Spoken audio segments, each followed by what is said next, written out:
in that knowledge. But since the 1960s, of course, the social situation has changed. Actually, we've become even more degraded, more materialistic, and farther away from Krishna. So we have to change the process. Not the process of the esoteric teaching itself, but the presentation of that process. To match the understanding of the people today. So the exoteric circle of the teaching is always changing. It changes to adapt to the social conditions of the time and place. It has to. Simply practical. You look at every company. We were looking at Coca-Cola ads the other day, and on the YouTube. And the Coca-Cola ads are different in every country. Like in the US, they had these rascals sitting down talking about suing Coca-Cola because they changed it. Coke Zero, or whatever it is. It has zero value now. Before it had a little value, huh? Now it has zero. It always had zero. Well, yeah, but then people thought that it was nice. Anyway, Coca-Cola, of course, is full of nonsense things like caffeine and so on. So they're making one presentation in the US, a completely different presentation in Japan. In Japan, they have, instead of a couple of nerds in a conference room talking about suing somebody, they have an auditorium full of men in suits. And then there's these guys on the stage in bikini suits. And everybody is making some strange chant in Japanese. And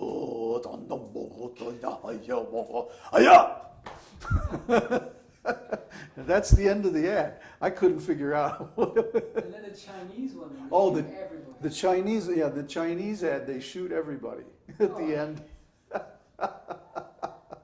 This woman with a machine gun just shoots everyone. It's crazy, huh? And what was the one for Mexico and like that? It was like a number out of West Side Story with these kids in Queens, New York. Was it New York? Yeah, it was New York, in Queens with the elevated subway, and these kids are doing this dance, and they were supposed to be gangs, and they were, I mean, it's just a whole different presentation. Same product, same name. Different people. Zero value.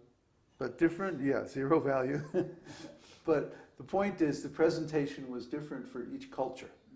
And they had done very careful psychological analysis to present exactly right for the subconscious drives in that culture.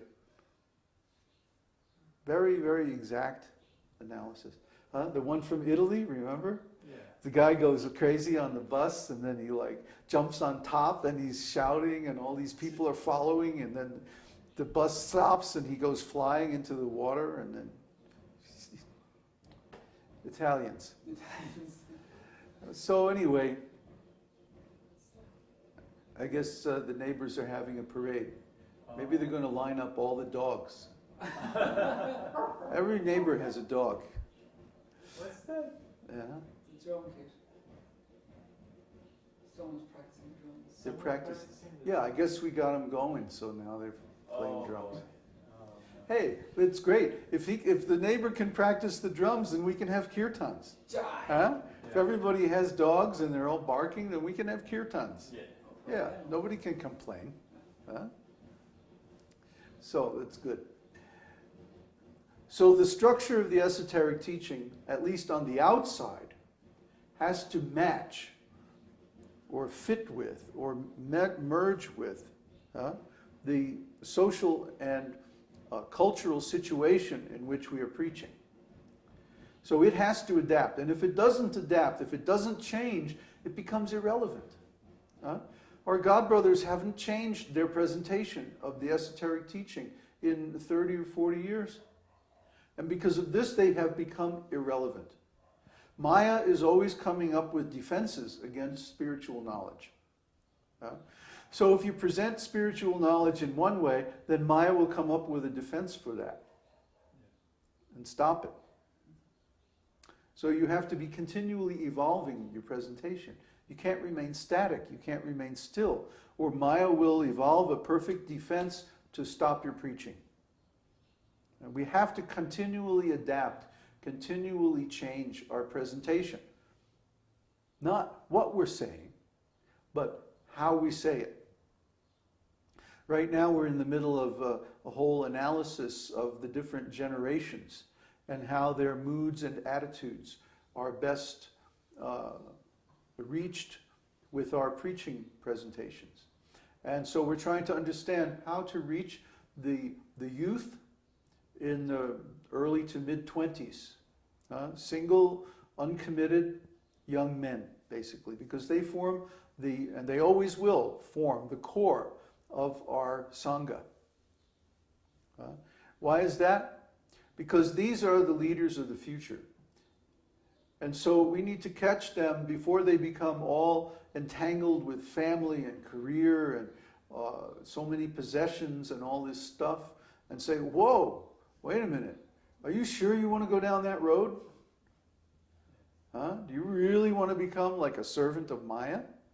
Do you really want to become entangled with women and children and stuff and business and all this?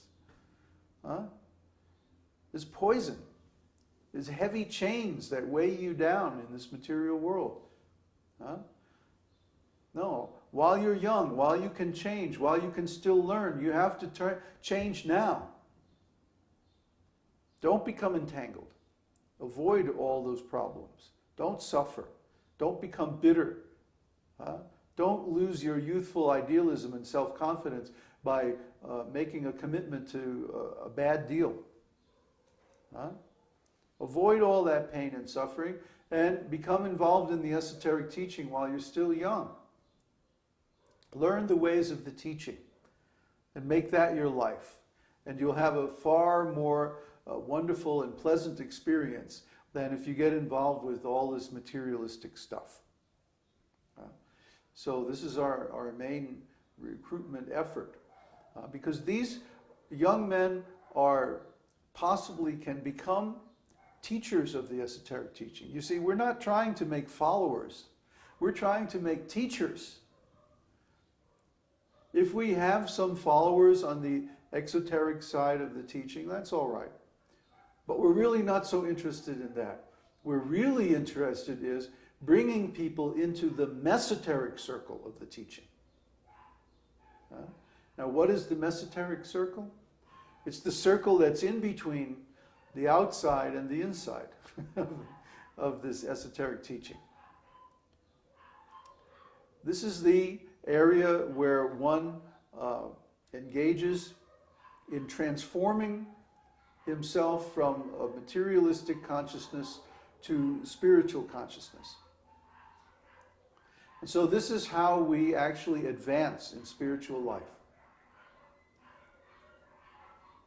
Maybe next time we have the satsang in the back room where it's quiet.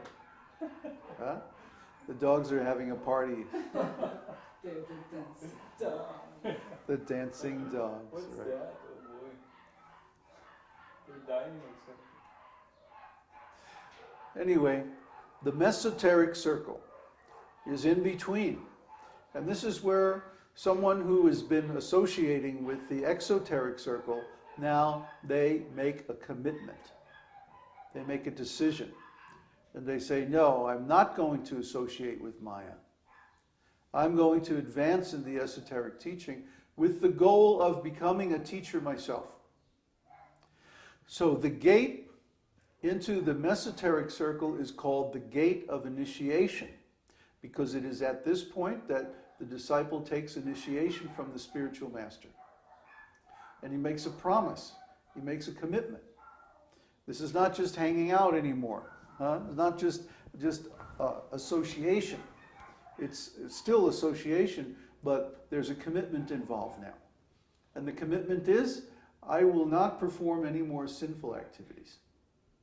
I will follow 4 regulative principles of spiritual life. No meat eating, no intoxication, no sex life, no gambling. I say no sex life instead of no illicit sex life because practically speaking, people in the West are incapable of sacred sex. Sacred sex means that one follows the Garbhadhan samskaras and creates Krishna-conscious children according to Vedic principles. But almost nobody is capable of that. That's very difficult. You have to be very controlled.